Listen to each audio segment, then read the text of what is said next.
अब हम देखेंगे ब्रोंकियोलाइटिस। अब ब्रोंकियोलाइटिस देखो बहुत ज़्यादा इंटरेस्टिंग सा टॉपिक है और मोस्टली एग्जामिनर ये पूछते भी हैं कि ब्रोंकियोलाइटिस में डिफरेंशिएट करो निमोनिया और ब्रोंकियोलाइटिस में क्या डिफरेंस है, निमोनिया और क्रूप में क्या डिफरेंस है। तो मोस्टली देखो केस अगर हम अच्छे से केस पढ़ेंगे ना हमें बिल्कुल ईजिली आ जाएगा, इतना ज़्यादा मुश्किल तो बिल्कुल है ही नहीं अगर हम अच्छे से पढ़ें। तो फर्स्ट ऑफ ऑल अब इसका केस देखते हैं। ब्रोंकियोलाइटिस होता कि इन्फ्लेमेशन होती है ब्रोंकियोल्स की, जो स्मॉलर ब्रोंकियोल्स होते हैं। पहले ब्रोंकियोल्स होते हैं एंड देन लार्जर ब्रोंकाई शुरू होते हैं। तो ब्रोंकियोल जो स्मॉलर होते हैं उनकी इन्फ्लेमेशन को हम बोलते हैं ब्रोंकियोलाइटिस। अब हम केस देखते हैं कि 3 मंथ ओल्ड इन्फेंट है, present with the history of cough and runny nose, मतलब कि पहले उसको अपर रेस्पिरेटरी ट्रैक्ट इन्फेक्शन हुआ। He has now developed difficulty breathing, उसको डिस्निया शुरू हो गया। 2 other members of the family have similar symptom. ये जो सिनेरियो है ना ये हमें बताता है कि ये वायरल है और ये सेम ही ग्रुप में था, ग्रुप भी वायरल है। अब देखते हैं ये ग्रुप से डिफरेंशिएटेड कैसे। On examination he has marked intercostal and subcostal retraction. Marked मतलब कि उसको काफ़ी इंटरकोस्टल और सबकोस्टल रिट्रैक्शन प्रेजेंट है। उसके बाद जब हमने अस्कल्टेट किया तो डिफ्यूज़ वीजिंग है ऑल ओवर द चेस्ट। ये मेन पॉइंट है जो इसको डिफरेंशिएट करता है निमोनिया से, कि बच्चे में डिफ्यूज़ वीजिंग प्रेजेंट है, क्योंकि निमोनिया में भी इंटरकोस्टल एंड सबकोस्टल रिट्रैक्शन है। निमोनिया में भी अपर रेस्पिरेटरी इन्फेक्शन साथ हो सकता है। निमोनिया में भी वीजिंग, निमोनिया में भी डिस्निया वगैरह हो सकता है, लेकिन निमोनिया में वीजिंग नहीं होती है। निमोनिया में क्या होता है क्रेप्टेशन या क्रेप्स प्रेजेंट होते हैं, लेकिन इसमें हमें क्या होगा वीजिंग मिलेगी, diffuse wheezing all over the chest. ये नहीं कि कोई एक पर्टिकुलर पार्ट पे ही हमें वीजिंग मिले, पूरी चेस्ट पर हमें वीजिंग मिलेगी ऑल ओवर द चेस्ट। और उसके बाद क्या होगा बच्चा हाइपोक्सिक भी होगा। जब भी हमने चेस्ट रेडियोग्राफ देखना है तो हमें स्मॉल डिफ्यूज़ इन्फिल्ट्रेट्स मिल सकते हैं, लेकिन ज़्यादा हमें क्या मिलेगा, लंग्स हमें हाइपर इन्फ्लेटेड मिलेंगे, नॉर्मल से हाइपर इन्फ्लेटेड मिलेंगे। और हाइपर इन्फ्लेशन के साथ उनकी ल्यूसेंसी भी ज़्यादा होगी। ल्यूसेंसी का मतलब कि नॉर्मल से ज़्यादा जो ब्लैकिश शेडो है ना वो उनका नॉर्मल से ज़्यादा होगा। और मेन इन्होंने आपको सारा यहाँ पे एक पॉइंट तो बता दिया कि रैपिड जो रेस्पिरेटरी सिंशियल वायरस जब एंटीजन की वो पॉजिटिव है, तो सारा बता दिया कि ये वायरल है। अब मोस्टली जो होता है वायरस की वजह से वो रेस्पिरेटरी सिंशियल वायरस है, तो सारे डिफरेंशिएटिंग पॉइंट दे दिए। अब ग्रुप इसको क्यों नहीं कहेंगे, तो उसमें क्योंकि जो कफ होती थी वो बार्किंग कफ थी, वो ब्रासी कफ थी, उससे हमें पता चल जाता था ये है। और उसमें जो चेस्ट है ना उसमें इतनी ज़्यादा फाइंडिंग नहीं होती थी, वो भी वायरल था। लेकिन अब ये इसको डिफरेंशिएट करने के लिए क्या है, इसमें जब हमने देखी तो डिफ्यूज़ वीजिंग भी है और अदर फैमिली मेम्बर्स को भी है, इंटरकोस्टल सबकोस्टल रिट्रैक्शन भी है। और जब है लंग्स को देखा तो हाइपर इन्फ्लेटेड लंग्स हैं। तो ये सारा ये इसको डिफरेंशिएट करता है। निमोनिया में क्या होता है, निमोनिया में वीजिंग नहीं होती, निमोनिया में क्रेपिटेशन होती है। और निमोनिया में क्या होता है कि जो क्रेपिटेशन होती है वो ऑल ओवर नहीं प्रेजेंट होती, जहाँ जिस एरिया ऑफ द लंग में वो इन्फेक्शन प्रेजेंट होगा, कंसोलिडेशन होगी, उसी जगह पर तुम्हें क्रेफ्ट्स दिखेगा। ऑल ओवर द चेस्ट तुम्हें क्रेफ्ट्स नहीं मिलेंगे। और भी डिफरेंशिएटिंग पॉइंट हैं वो अब हम देखते हैं जब हम निमोनिया पढ़ेंगे। अब हम ये पूरा केस पढ़ते हैं ब्रोंकियोलाइटिस। ब्रोंकियोलाइटिस होता क्या है, इन्फ्लेमेशन ऑफ द ब्रोंक्यूल्स। अब इसका इंसिडेंस हम देखते हैं। मोस्ट ये जो कॉमनली होता है ना वो बिलो 2 ईयर्स में कॉमन होता है। अब देखो ये भी एक डिफरेंशिएटिंग पॉइंट है इसका निमोनिया से या फिर अदर ग्रुप वगैरह से। वो मोस्टली जो शुरू होती है ना 6 मंथ के बाद शुरू होती है, और निमोनिया तो मोस्टली 2 साल के बच्चों में या 2 साल के बच्चों के बाद ऐसे शुरू होता है। लेकिन ये लेस दैन 2 मंथ में भी, यानी कि 6 मंथ से भी पहले बच्चों में होगा, मतलब कि स्मॉल एज जो बच्चे हैं उनमें भी ये कॉमन होता है। और मोस्टली बॉयज़ में ज़्यादा होता है as compare to the girls. और मोस्टली जितने भी रेस्पिरेटरी डिसऑर्डर हैं विंटर सीज़न या स्प्रिंग सीज़न में वो कॉमन ही होते हैं। अब हम इसकी ईटियोलॉजी देखते हैं। मोस्टली वायरल ही है, हमने पढ़ लिया कि वायरल होता है। वायरल में भी मोस्ट कॉमन जो वायरस है 50% ऑफ द केसेस में रेस्पिरेटरी सिंशियल वायरस, फिर para influenza, adeno virus, rhino virus, ये सब हो सकते हैं। सही है। अब इसकी पैथोजेनेसिस कैसे कि कैसे वायरस क्या होता है, पहले अपर रेस्पिरेटरी ट्रैक्ट इन्फेक्शन करवाता है, जैसे इसमें हमने केस में देखा था कि पहले बच्चे को रनी नोज़ वगैरह था, फिर बाद में आएगा वो ब्रोंक्यूल्स में, वहाँ पर इन्फ्लेमेशन करवाएगा, एडिमा सेम वही एडिमा करवाएगा, इन्फ्लेमेशन वगैरह करवाएगा। वायरस का भी यही मैकेनिज़्म है। अब क्लिनिकल फाइंडिंग क्या आएंगी, अभी हम आते हैं नॉन स्पेसिफिक है उससे आते हैं। तो पहले बच्चे को क्या होगा, अपर रेस्पिरेटरी ट्रैक्ट के सिम्टम होंगे।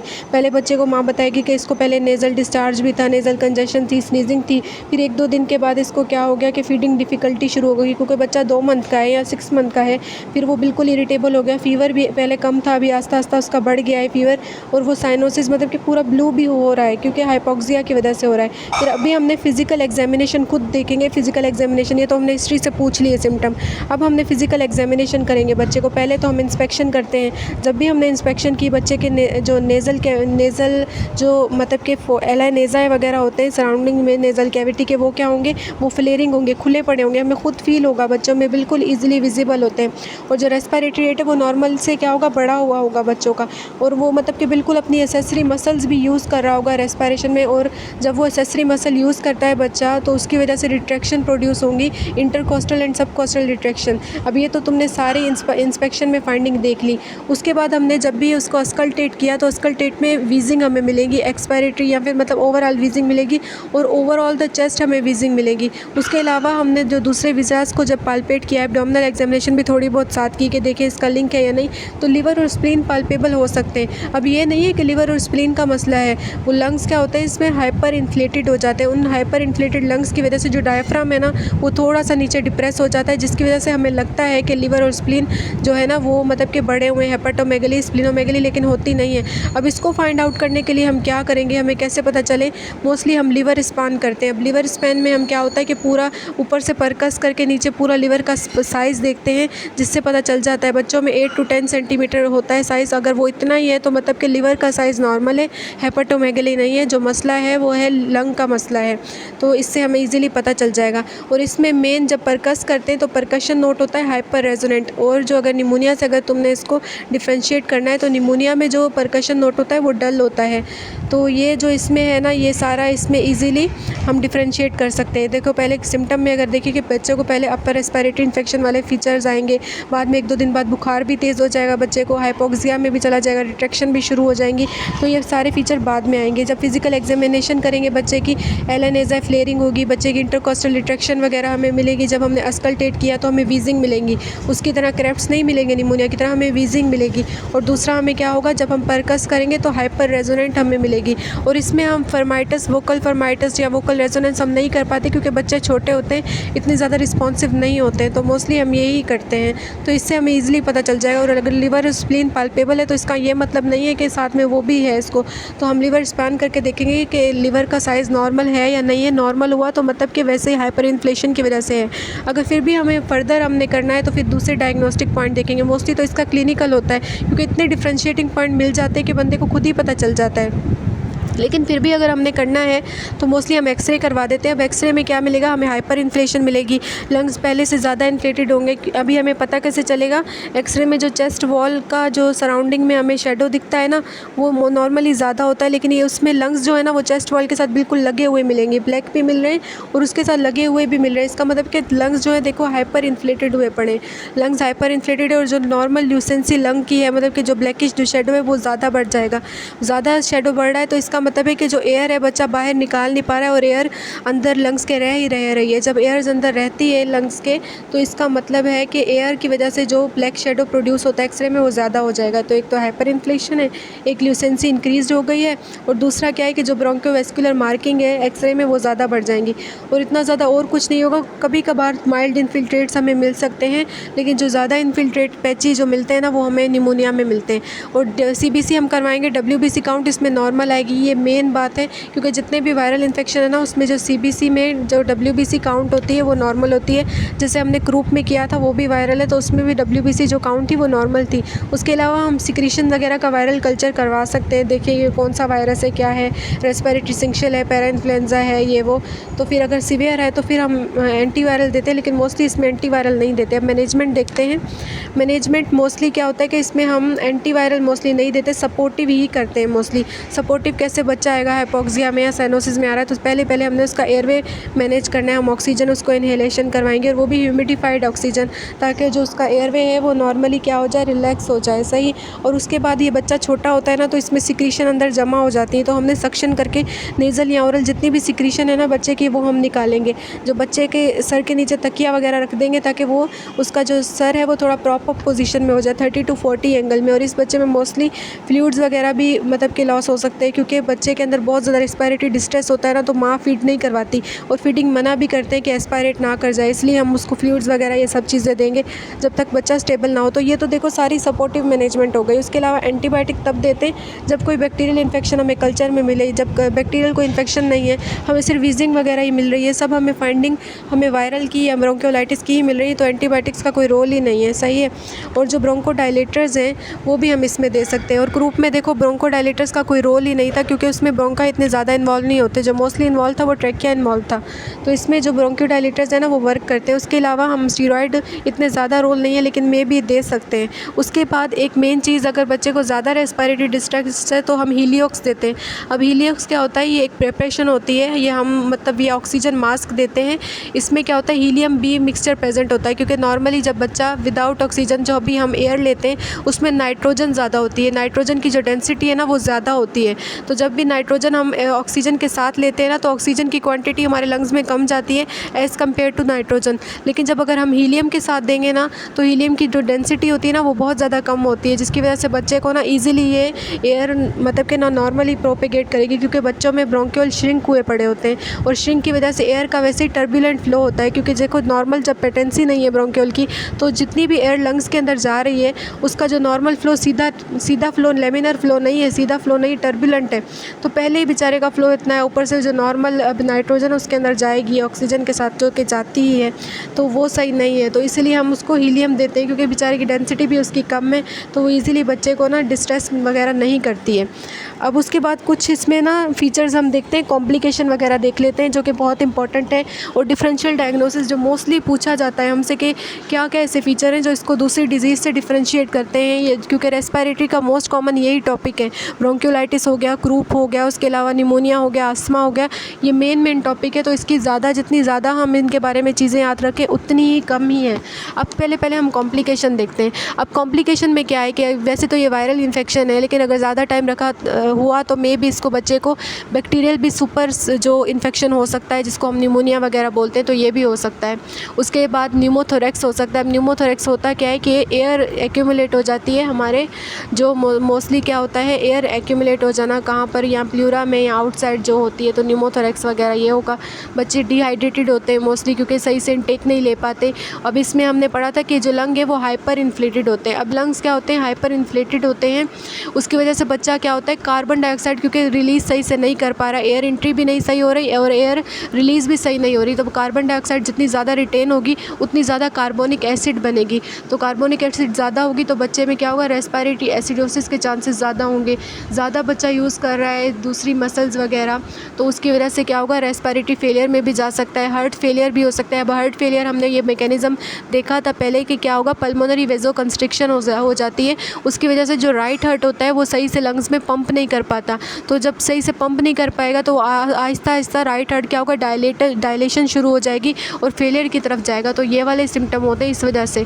और बच्चे में एपनिक स्पेल भी हो सकती है। एपनिक स्पेल का मतलब होता है कि उसको डिफ़िकल्टी इन द ब्रीदिंग होगी, सही से सांस नहीं ले पाएगा। कुछ ऐसा पीरियड होगा जिसमें वो कुछ सेकंड्स के लिए वो सांस भी लेना बंद कर देगा, ब्रीथिंग की सेसेशन हो जाएगी। इसको हम बोलते हैं एपनिक स्पेल्स। अब ये सारी कॉम्प्लिकेशन ज़रूरी नहीं है सब में है, ये सीवियरिटी पर डिपेंड करती है, लेकिन हमें याद होनी चाहिए। उसके बाद हम डिफरेंशियल डायग्नोसिस देखेंगे, कौन कौन सी ऐसी जो है वो इसके डायग्नोसिस में इसके साथ हम रख सकते हैं जो इससे मिलते जुलते हैं, और फिर उनको हम कैसे रूल आउट करते हैं। तो सबसे पहले जो इसमें रखते हैं वो हम ब्रोंकियल आस्थमा रखते हैं। ब्रोंकियल आस्थमा पहले क्यों रख रहे हैं, क्योंकि उसमें भी वीजिंग होती है, हमें चेस्ट में वीजिंग मिलेगी, इसमें भी वीजिंग मिलेगी, इसलिए पहले रख रहे हैं। लेकिन अब क्या डिफरेंशिएटिंग पॉइंट है, ये देखो 2 साल से कम बच्चों में ब्रोंकोलाइटिस होता है, लेकिन वो मोस्टली 2 साल से ज़्यादा बच्चों में होता है। इसमें फैमिली हिस्ट्री पहले नहीं होती, पहले भी दादा परदादा को भी आस्थमा होता है। मोस्टली आस्थमा में क्या होता है, अगर बच्चे को है तो ये में भी फैमिली हिस्ट्री होती है एलर्जी की, दादा परदादा या बाप वगैरह को हो, लेकिन इसमें ऐसा कुछ नहीं होता है। और उसके अलावा वो जब भी आस्थमा में माँ बताएगी कि जब भी मिट्टी विट्टी में जाता है या ऐसी एलर्जिन से एक्सपोज होता है तो उसको ये सांस में मसला वगैरह ये सब कुछ शुरू हो जाता है, लेकिन इसमें ऐसे एलर्जी से रिलेटेड कुछ भी नहीं होता है। और मोस्टली ये जो वो होते हैं ना वो एड्रेनलिन वगैरह या एपिनेफ्रिन वगैरह से आस्थमा जो होता है वो बेस्टली जो होता है वो काम मतलब करता है, रिस्पॉन्स गुड अच्छा करता है, लेकिन ये ब्रोंकियोलाइटिस में ऐसे नहीं होता है।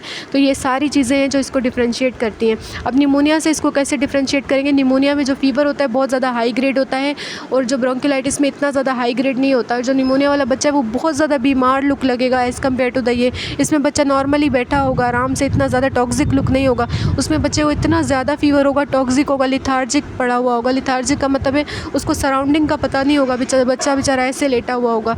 और जब हम CBC करेंगे तो उसमें WBC काउंट इंक्रीज़ मिलेगी, मेन तो पॉइंट ये हो गया।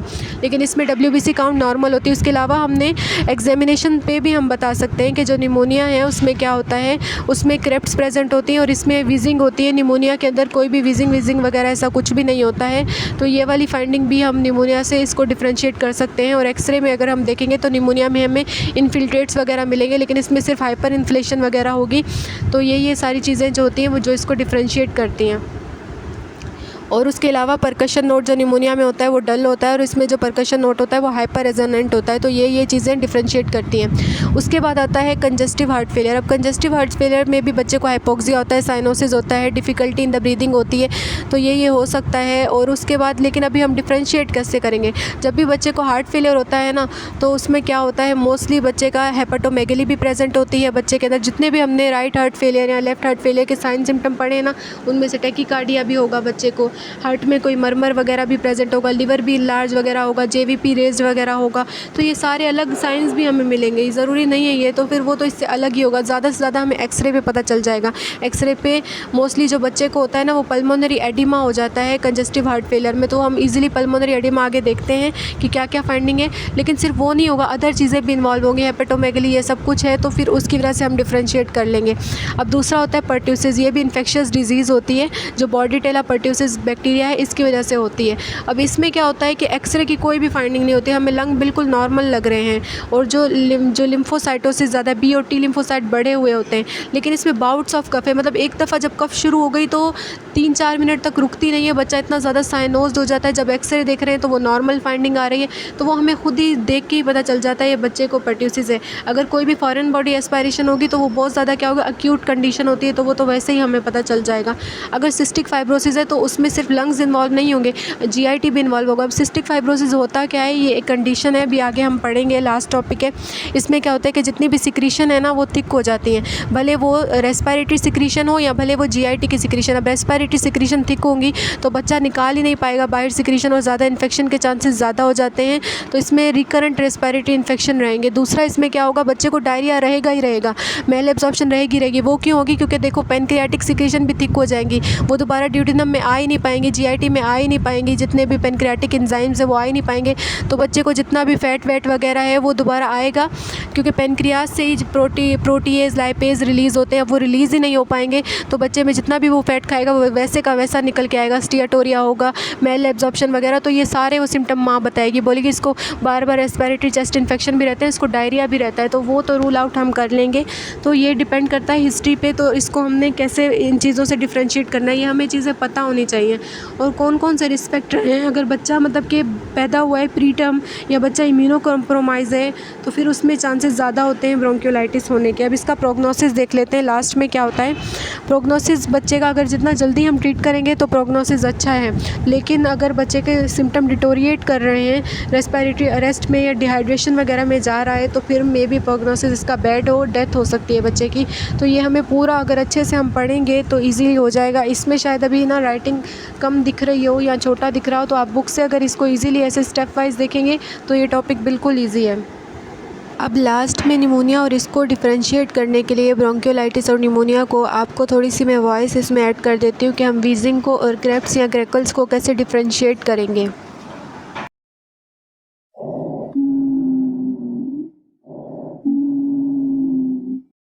ये मोस्टली जो हमें वीज़ है ना ये ब्रोंकियोलाइटिस में मिलेगी बच्चों में।